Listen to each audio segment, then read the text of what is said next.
Welcome to another episode of Experience Annex. As you already know, Experience Annex is a platform for role models such as exemplary leaders, legendary entrepreneurs, and world-class professionals to share their wisdom with the world. By sharing, they make the world a better place.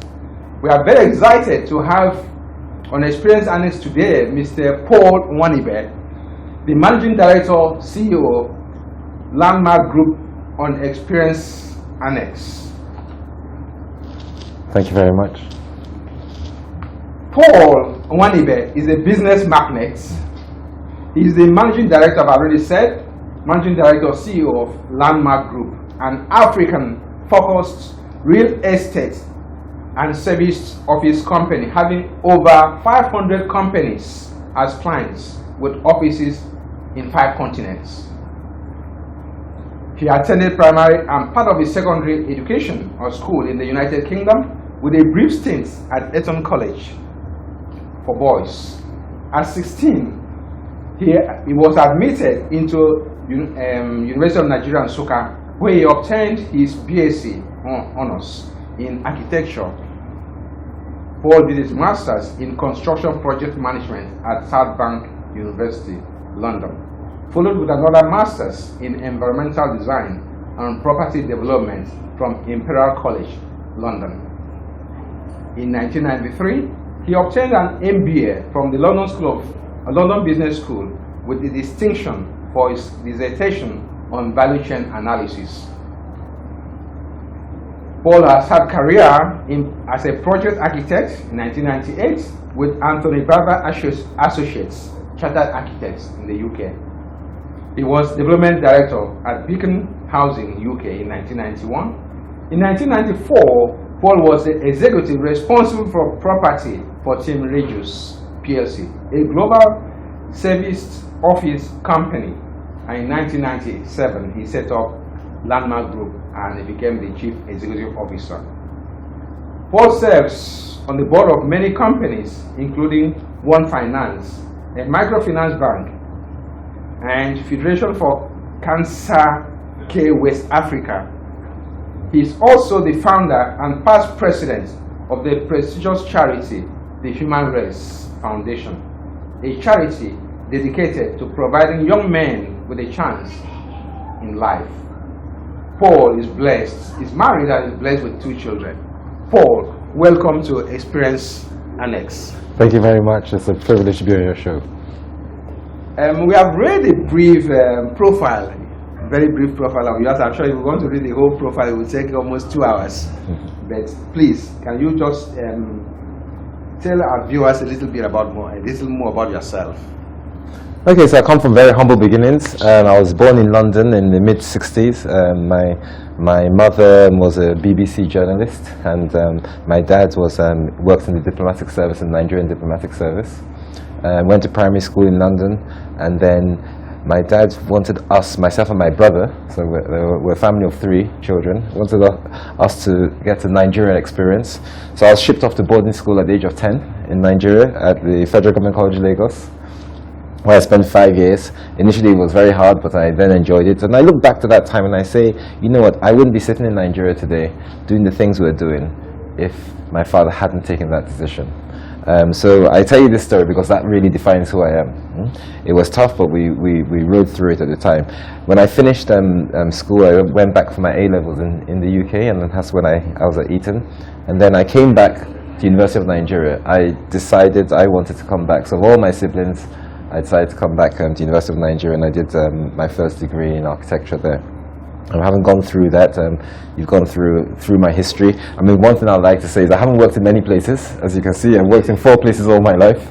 And I set up Landmark at quite an early age in 1997. And since then, it's been a journey. Exciting, but tough. So we started in the UK, opened up in 5 different European regions, opened up in New York. We got hit by the September 11th disaster. You may know that we had an office in the second tower. I was in New York that day, so that remains in my memory. We then in 2003 we decided to make that journey into Africa. and simultaneously we opened offices in Lagos for the west of Africa, in Nairobi for the east of Africa, and Johannesburg for the south of Africa. As time went on, we started infilling, and our serviced office business grew very largely, and we attracted investors from everywhere. And we then decided to go into a property development business on the basis that our serviced office business, the main product was property. And in Africa, the property development environment or landscape hadn't really evolved to the stage as it had in Europe. And so we realized that not only were the buildings not great, the landlords were not also great. The legislation was not in place to deal with the sort of services that we had. So we decided to develop our own. And that's what brings us here today. And the journey of Landmark, so far, we're moving on to do our sort of mixed-use lifestyle, business, leisure, and lifestyle development at Landmark Village. Some of your viewers may know it. And we'll see, hopefully over the next 3 years we'll complete that development cycle.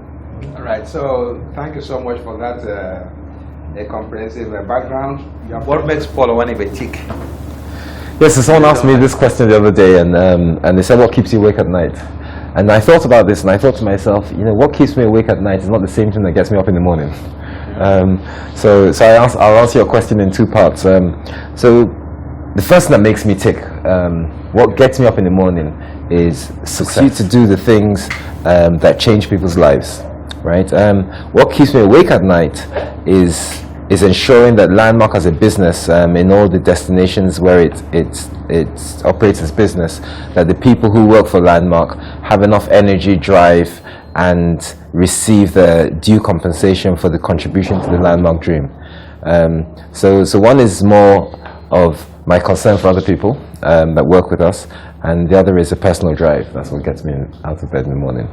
Okay, so you mentioned that your dad encouraged you, yes, you and your other two siblings to come to Nigeria to have the Nigerian experience. You were born in the UK, right? So I would like to say, how was your childhood like? Like, your dad used to spank you, your mom, So we were a small family, and because we grew up in the UK, my dad, being in the diplomatic service, traveled a lot, so he wasn't always available. But we were a very close family. We had a lot of holidays. So I'm the youngest of the three. My elder brother and my elder sister. My elder brother is a real estate lawyer. My elder sister is a medical doctor.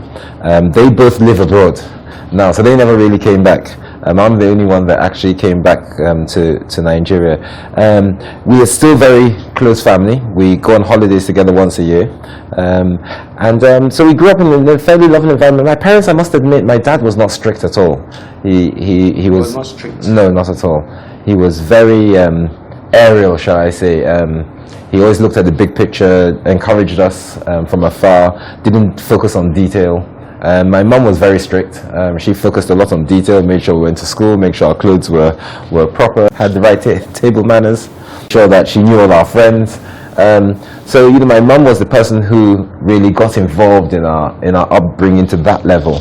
And my dad was more sort of big picture, made sure that the school results were good, and make sure we had all the necessary things in life. So it was very humble. We were not a wealthy family by any stretch of the imagination, but we had everything we wanted, and we were in a very secure environment. So that really set the tone for that. Your dad was interested in your school. The results you were bringing in, or maybe top 3, top 10. Well, I was fortunate. I was very smart when I was young. I'm not so smart now, but I did extremely well in school in those days. Yeah. So that's encouragement. I believe that really set the tone for who you are right now. You are very disciplined, very focused. So you are on the board of several companies. Can you share that? Yes, I'm on the board of a few companies. So if I start with Nigeria, I'm obviously on the board of the Landmark companies and the Landmark affiliate companies. I'm on the board of One Finance, is a microfinance bank. It's in partnership with a South African microfinance bank, and in effect, it's consumer lending. It's a consumer lending business. It's done through an app. So that's a very fast-growing company. It's very interesting, very imaginative board and an imaginative team. I'm on the board of the Federation for Cancer Care for West Africa. I actually chair that board.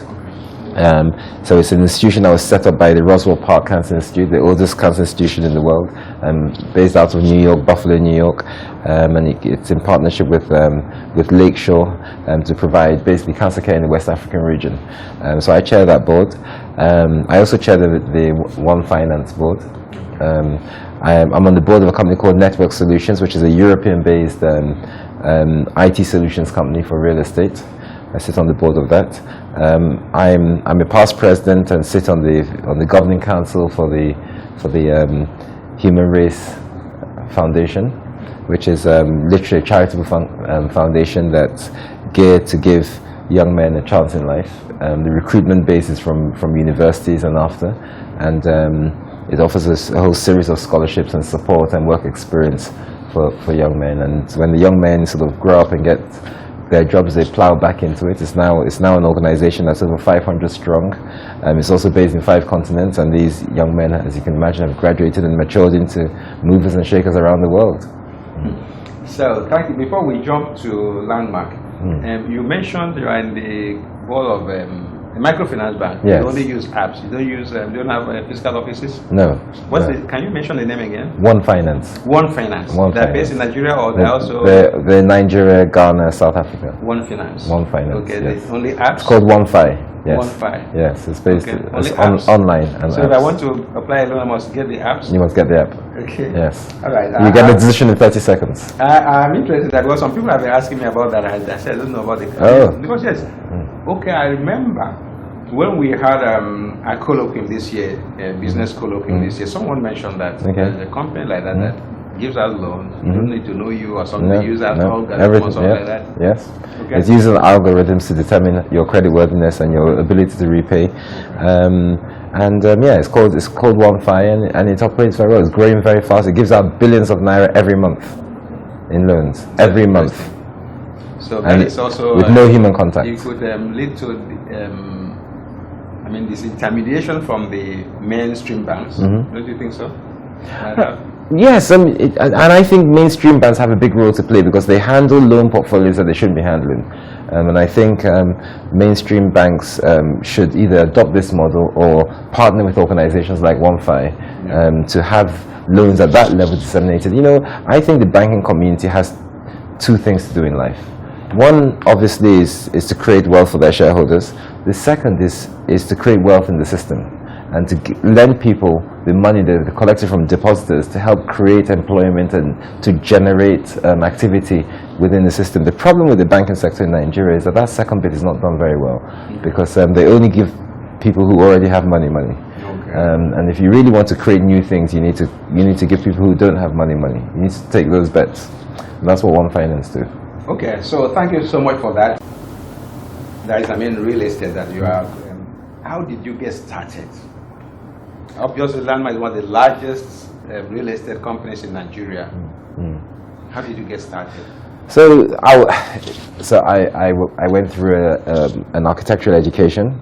So from an architecture point of view, construction management and property development point of view, I went through that cycle of education. I worked in an architectural practice, so I understood buildings very well.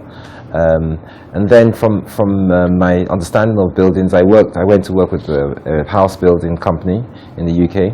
Then I worked with Regis, and in Regis, I had the opportunity to travel through 67 different countries, setting up property and logistics for Regis in its foundation years. And that's when I really began to understand the link between properties and business.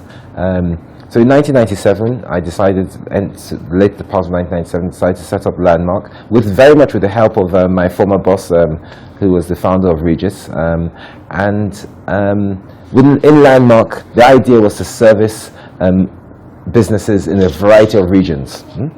Having done that and come into Africa in 2003, we took that model into Africa, as I said earlier, but it became very obvious that the African real estate, especially in Nigeria, was not mature enough to provide a platform for companies like ours and like Regis. So that's how we got involved in property development. We started acquiring landed assets as a result and started building our buildings. We had this dream that it would make sense to create destinations in major cities in Africa. So we like that whole live, work, play phenomenon. We sort of call it business, lifestyle, leisure, where you come and you satisfy all your requirements in one place. And that was really the birth of Landmark. And we try to do things properly. I've said before, I said on another forum the other day, is Landmark is a company in Africa, for Africa, and run by Africans. And we hope to grow larger, and we hope to change the landscape in the city. Yes, I think you need to still shed more light on Landmark Group. I know you have a very large office in Ikeja, and you are in 5 continents. Can you mention those? I mean, you are in Nairobi, you are in Johannesburg. Yeah, New York. so we're in the American continent, we're in the Asian continent, we're in the African continent, and the European continent. In terms of countries, you've mentioned most of the countries we're in. We also had offices in Frankfurt, in Brussels, in Madrid, but we sold out of all those offices when we sold our business to Regis 2 years ago, the serviced office business. So our property development business, which we call Landmark Africa, is mainly concentrated in Africa now. And in terms, as I said, we do mixed-use developments. Those of you that know Landmark Towers, we're sitting in it now. Our Landmark House is based in Ikeja, and it has different uses. And we've got the Landmark Village, which is next door. We operate what I'd like to believe is the most successful privately owned convention centre on the West African coast. It's 5 hectares of beachfront land. We operate the Hard Rock Cafe is on it. We have developments like the cinema, 4G cinema coming up there, a retail high street, a Marriott branded hotel, a number of apartments and some offices. So hopefully it will be the first sort of business, leisure, lifestyle destination on this West African coast.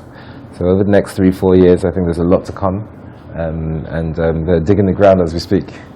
Okay, so you know, so there are some of our viewers there that might not really understand the concept of mixed use. Can you shed more light on that? Okay, so mixed use concept of form that has more than one use. So retail use, where people can come and shop, where people can live, and where people can work. And also you have your leisure activities. So because we have a beachfront here, we have a gym, we have a leisure center, we have a squash court, the 5-a-side football pitches, there's a volleyball court.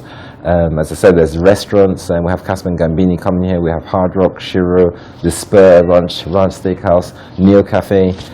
We have the offices, so we're home to Procter & Gamble, PwC, AC Nielsen, Bosch. So we're home to a whole series of multinationals from a commercial perspective, and we have Goldman Sachs here from a residential perspective. We also have Sony Music, we have Universal Music too here. So live, work and play is all about being able to do everything within one ecosystem. You actually literally can come from the airport and you don't need to leave this ecosystem, and you can satisfy all your needs. And that's what that mixed use community is all about. Okay, so you started with rented offices, because I know you used to be in Africa Rebuild. Yes. Are you still there? No, and the Molina building, the old NPC building. Yeah, so I rented offices, and we were also in SAP Towers. So we sold our serviced office business out to Regis in 2015. Both in Nigeria and abroad? Globally. So we did a global transaction.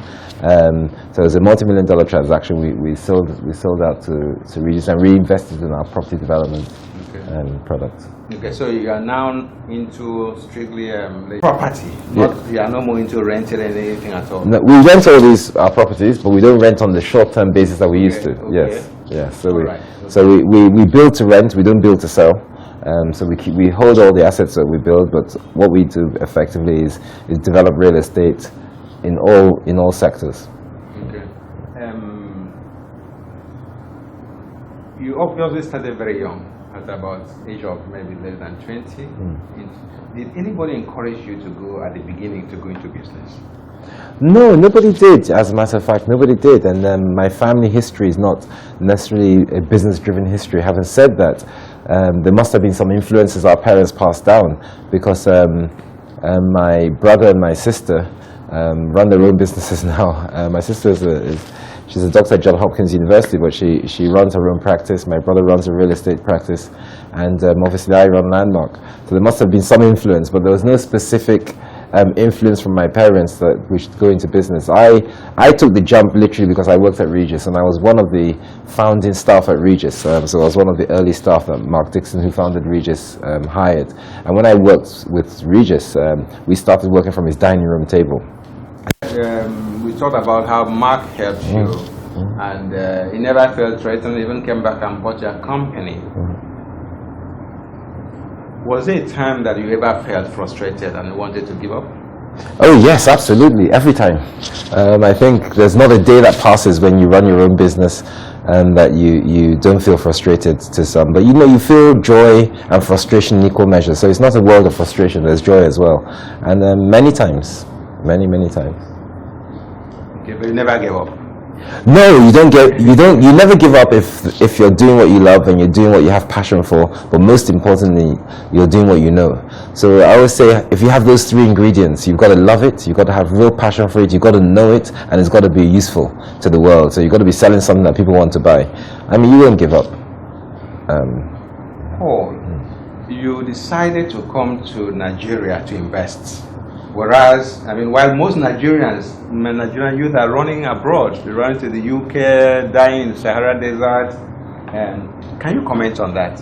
Well, there's a old biblical saying where a prophet is not recognized in his own home. I think because I more or less grew up abroad, I have the perspective of what it is in the West. And when you're abroad, yes, you get the creature comforts in life. So life is stable and the environment is fairly stable. You eat 3 square meals a day, you live with a roof over your head, and you'll be able to get to work in terms of a transport without too much hassle. But what you're not relevant.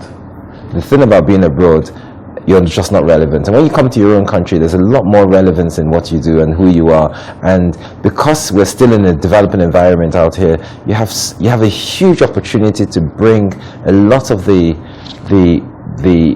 ideas and operations from outside the country into this country. And so I say to people, there are many people who are leaving the country, and I won't discourage that either, because I think it's very...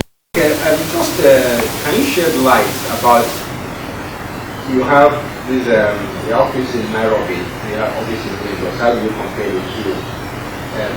Kenya, Nigeria, in terms of business environment. Yeah, so what the difference in the property business in terms of?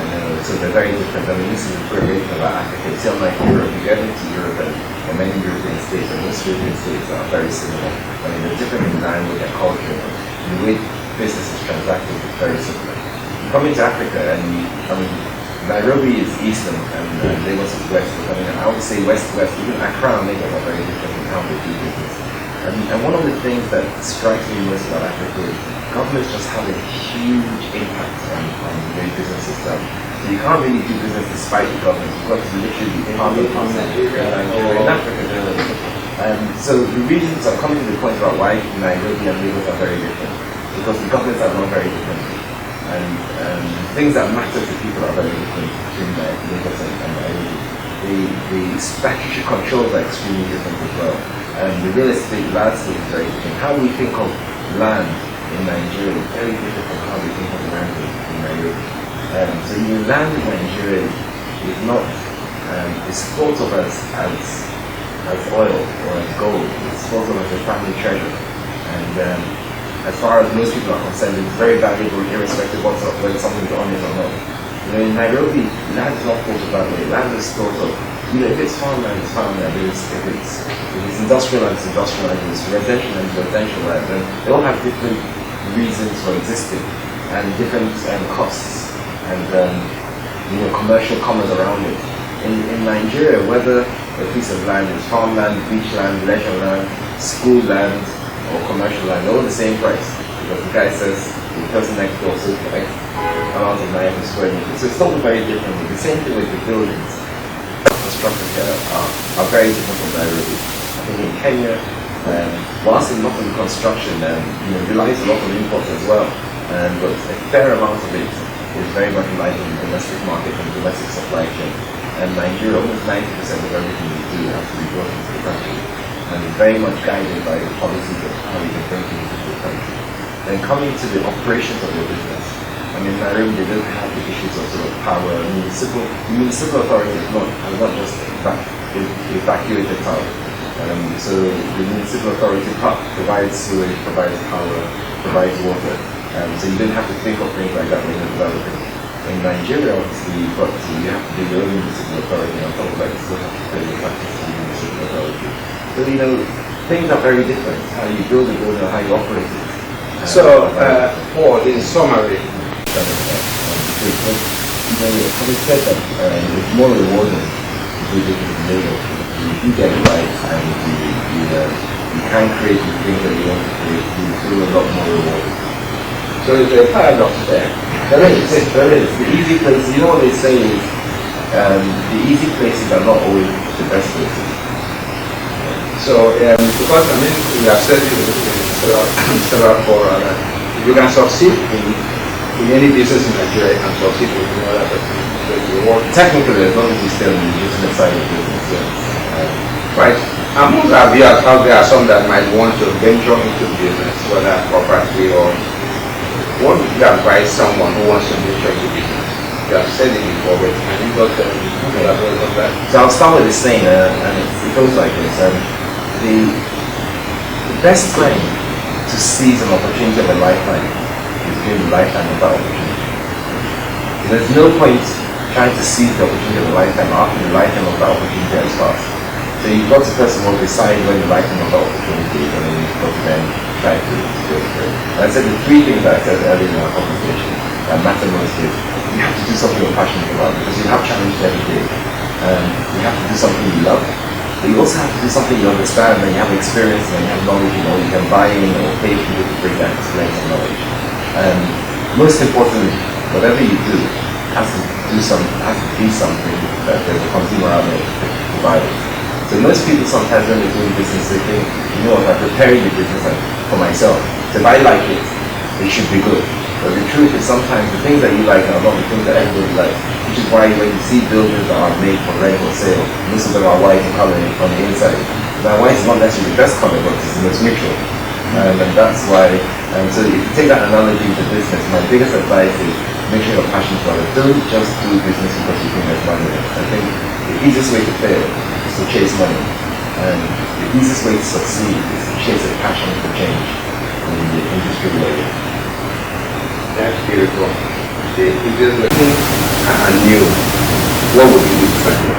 Very simple question. What would I do differently? Gosh, there are many things I would have done differently, but there are many things that would remain the same. So the things I would have done differently are a few of them are sort of smaller scale. I think firstly I would have, hired in more people to complement my strengths. So where I have weaknesses, I would hire people to take on those weaknesses. The second thing I would have done as my business evolved is I would have taken a lot closer look at the sort of partnerships I went into. So over time, we've been in several partnerships. Some have been great, some have been quite bad, and some have been very ordinary. I think if I had taken more time to analyze those partnerships, I would have made a few different decisions. Having come out at this end of the business, I would say the biggest thing I would have done differently over the last 3 years is I would have jumped a lot faster and a lot higher than I have. I tended to, you get into a country like Nigeria and you see all the challenges and you tend to sort of slow down and be a little bit more thoughtful about the things you want to do. I would have believed more. I would hit my foot down a lot faster and a lot harder. Okay. What comes first in terms of business? One or vision? Or vision, I would say. Definitely vision. Vision comes first, and as I said, you have to decide what it is you want to change. Because business is all about change. If you're changing something, then people will to pay for it. And then changing also means making. So you have to have the vision to change something. So if you look at the most profitable businesses in the world, they've all been about changing upsetting the apple cart, changing the conventional norm. And if you change the conventional norm, then you'll be successful. And money will always come, as long as you're willing to serve. Yeah. You have shared that doing business in Nigeria is somehow more difficult than, like, for instance, Kenya. Assuming Nigerian government asks you say, please come up with ideas, what would you do to make doing business in Nigeria more attractive? So that's a very wide-ranging question. So let me just stick with 3 very high-level things. And there are many things you can do to increase sort of the amazing environment opportunity here. The first thing I'll focus on will be publicity. I'll publicize outside Nigeria why Nigeria is a great place to do business, why it's a beautiful deals, and why people should do business in Nigeria. I'll reach out to the diaspora and make sure the diaspora can influence the foreigners out there that this is actually a nice place to do business. Because without that, if all the news about Nigeria is bad outside, then you're not prepared to get new money in. So I'll do that. Now that's more form than function, more form than substance. But even form is important as well as substance. So that's what the first thing. The second thing, I'll reform the judiciary. I'll just make sure that contracts count, right?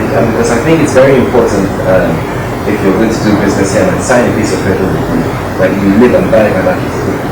And there's a system out there that works that can make sure that you deliver what you said you would deliver. And I think if people can trust more because your contract counts, I think you see more foreigners coming in to do business. I think you see more local people doing business with each other. There'll be more trust. So I think the judiciary is a very, very important part. And the rule of law is an extremely part that's often overlooked. The third thing I will do will be more of a government basis. It would be nice to try to create a system in government that encourages business people and young people to serve.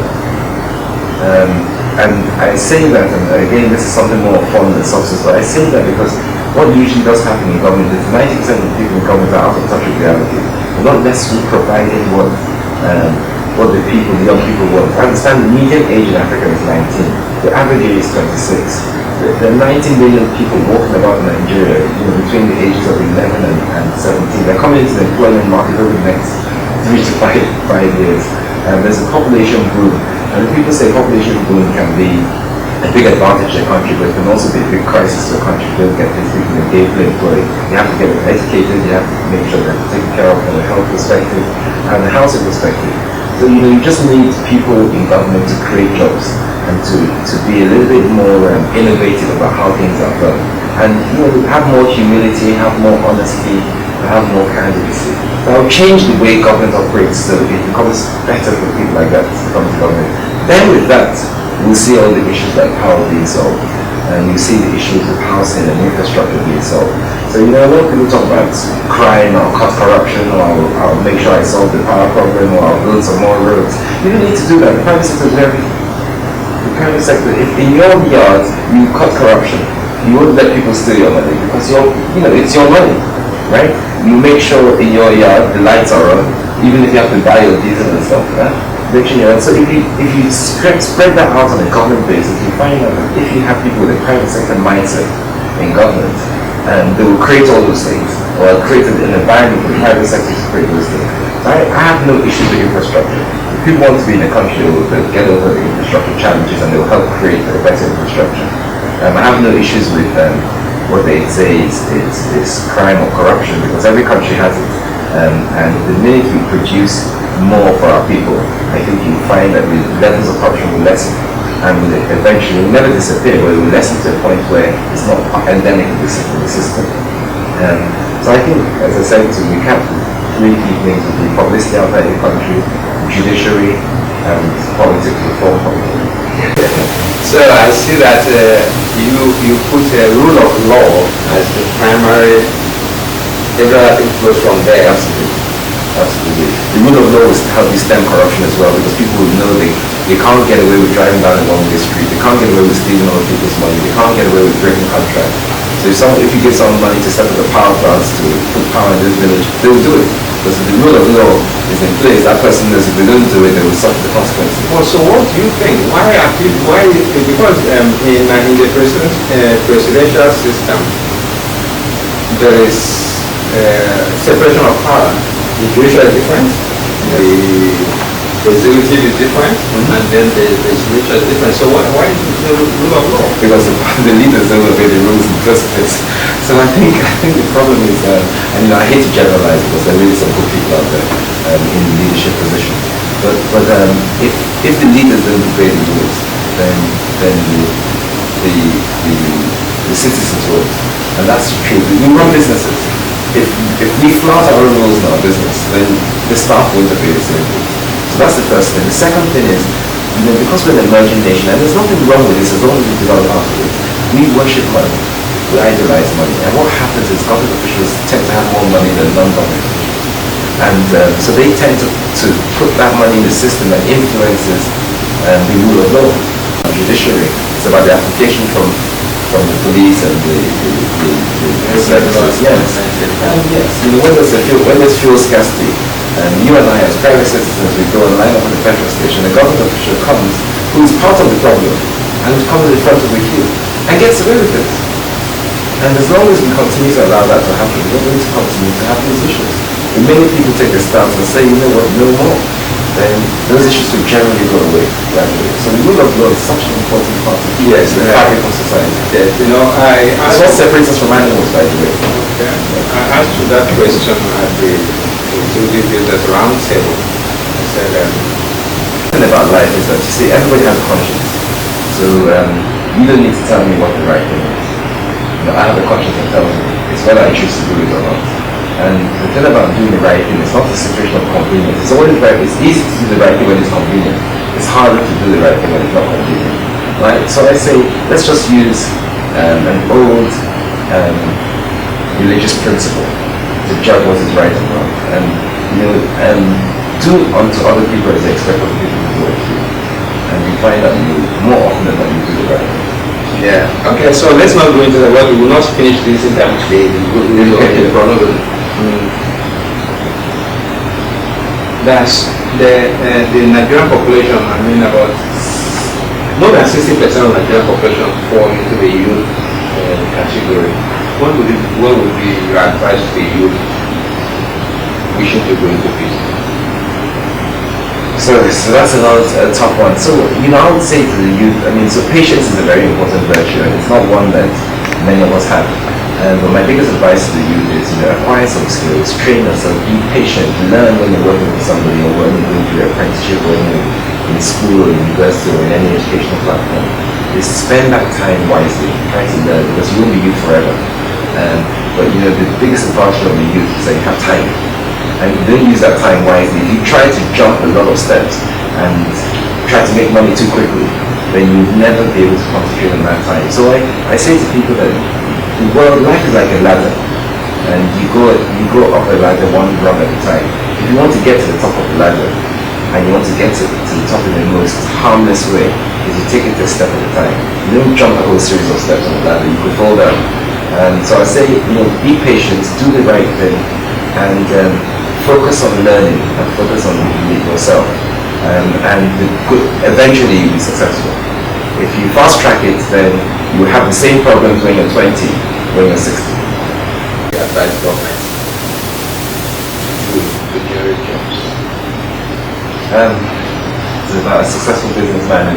It's work in progress. In terms of what would you like the government to do? The first thing I'd like the government to do is get out of the way. Get out of the way. Yes. I think if the government gets out of the way and the government tries to be invisible and focus on things like national security and foreign policy and stuff, then businesses will create jobs. We've got some of the most entrepreneurial people in the world on this landscape. Yes, we turn water into wine every day. Yes, we sell sand to the Arabs. We sell ice to the Eskimos. It's done every single day on the streets of Lagos. And it can be done more, but the government needs to get out of the way. So what would my advice, and this is it's very high level, but my biggest advice to the government would be focus on creating an enabling environment so businesses both inside the country and outside the country can operate here on a level playing field. And if they did that, we will employ people. So what you are saying is not the business of government. It's not the business of government to create.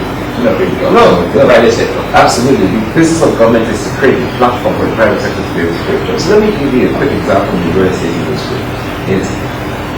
Let's assume there's an acre of land and I was going to build a building like this. To build a building like this, the first thing is I've got to get the land ownership sorted out and registered with the government. That alone can take you 6 to 9 months. and it costs you an absolute fortune. Then I've got to get the planning consent after I do all my drawings. That can take me around 6 to 9 months and cost an absolute fortune. Just in an average 10th floor building on an acre of land, I'm talking, you would have spent ₦500 million before you put a hole in the ground. Right? You haven't created any employment at that point. Right? Then you start building and start creating employment. Now, if you could short circuit that 1 year and ₦500 million and you can start building immediately, for every single square meter of space, 1.5 people are employed. When you have a 10th floor building that has 20,000 square meters, that would have employed 30,000 people in the life cycle of that building. Right? Now, why do you make it hard for people to build, and why do you make it expensive? Right? Because you're going to collect the tax at the end. If I employ 30,000 people here, then you're going to tax 30,000 people. So don't tax me at the beginning while I'm trying to create property.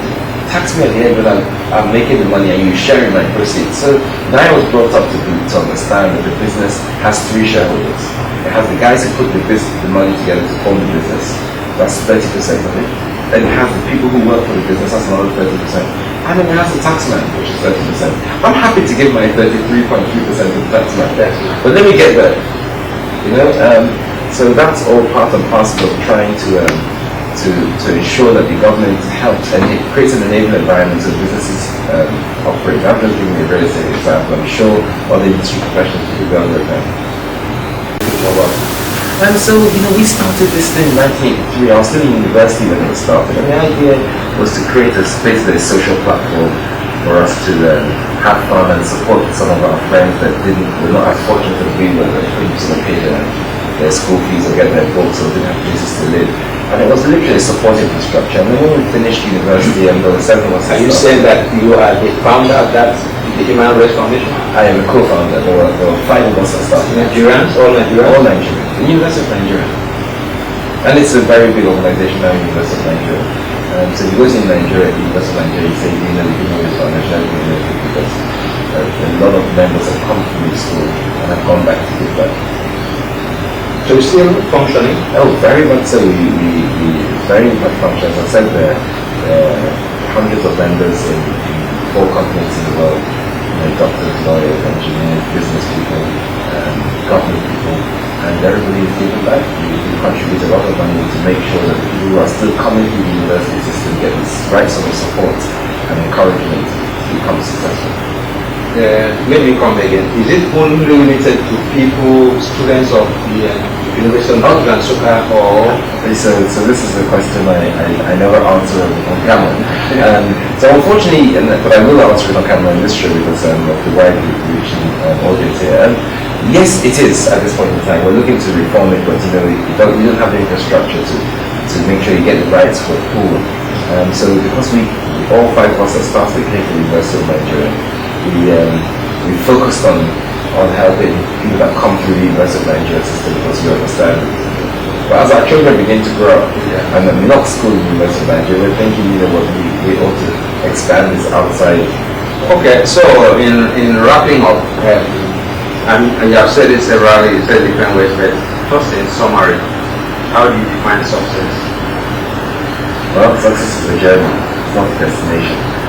But I would say that if you're changing people's lives, you're successful.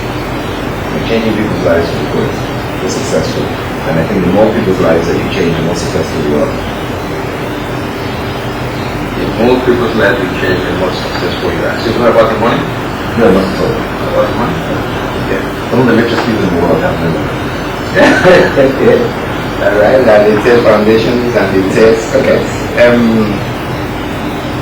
Also in summary, what are the primary ingredients for success in business? Passion, loyalty to the business or to your people, loyalty to the people who work in the business, making sure, you know, I have a saying in one of my words, you can have everything in life you want, you just help others to achieve it. But I think that's absolutely. So I think if you're loyal to the people who are helping you achieve your business, then your business will do better. what is a key ingredient to success. Because the business is not about bricks and mortar, it's not about telecom, it's not about IT, it's about people. People actually create businesses, and the people who work with, their lives are changing. That's more successful. A lot of people outside. So, I would say those things. I think hard work is important. You've got to be able to take the punches, roll with the punches. It's not always going to be easy. You've got to have the passion. If you don't have the passion, you're going to quit. You're going to quit on your stool. Okay. So if there is just one more thing you would like to tell our audience out there about success in business, what would it be? Well, that's a very tricky question. So I think the theme I've carried throughout this conversation in business is, try to focus on changing the way people do certain things, change people's lives. When I set up Landmark, the whole idea of Landmark was to change the way people work. When I came to Africa, it was to offer a working platform that had never been offered before. And when we started doing our real estate business, it was about providing environments that are unprovided yet in the arenas we work.